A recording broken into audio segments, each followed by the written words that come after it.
How would you encourage engineering leaders in the audience to get buy-in from their developers to, go spend time in this session that they have never done before? People. Yeah, I think it's, instead of us making assumptions of what we think is the most important feature and the most important change to make, or like these are priority issues, it's always like, let's get a gut check. Let's actually understand where users sit and have developers who, especially if there's a lot of friction, right? When we see with accessibility, people think like, oh, this is so much to do. It's going to be so complicated. And we have to kind of pause a lot of other things that we're doing to make products accessible.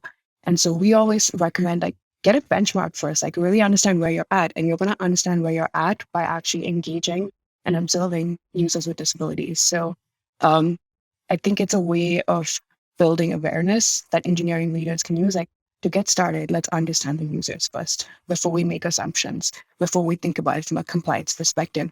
And I think that will automatically just gain some interest. And then as soon as someone sees the challenges, it's really hard to forget.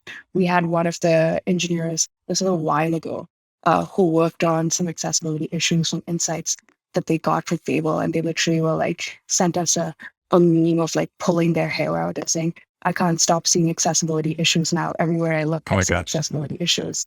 So I think it's one of those things where, once you notice it, you're not going to not notice it. And that creates this increased accountability, it sounds like.